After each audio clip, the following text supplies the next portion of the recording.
This is number 63 in chapter 10. It gives us two molecules. We have essentially a compound A and a compound B, which I've already drawn for you here. And the question asks us simply, which of the two compounds would you expect to have the greater viscosity?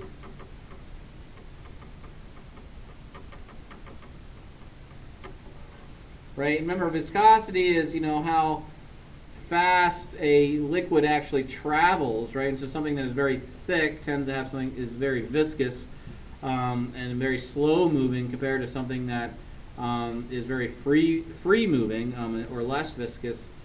And if we look at both of these molecules, both of these guys are molecules that have no molecular dipole, so both of these are dispersion forces of attraction examples for molecules.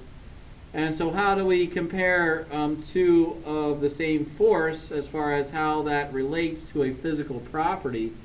And remember, molecular mass is very important. But in this case, the molecular mass of A actually equals the molecular mass of B. Both of these guys have the same formula, Ch7H16. So they have the same molecular weight. So how do we now figure that out? If one was heavier than the other, then the one that's heavier would have the stronger forces and the greater viscosity. But these guys are the same molecular mass. And so if they're the same molecular mass, we want to look at surface area. And so the area for compound A is much greater than the area that we have for compound B. In the case of A, we have a very linear structure with only carbons attached to one another and then hydrogens dispersed throughout. In part B, this is a much more compact structure because we don't have all the carbons in this long chain like we see with part A. We see that these carbons are coming off of the center carbons here of the molecule, creating a much more tightly bundled shape of a molecule. So our area, or our surface area in the A representation is much larger than what we see for part B.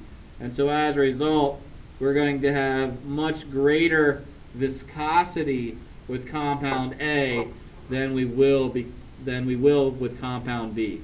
So when we're comparing two dispersion forces, remember the first thing is to look at molecular mass.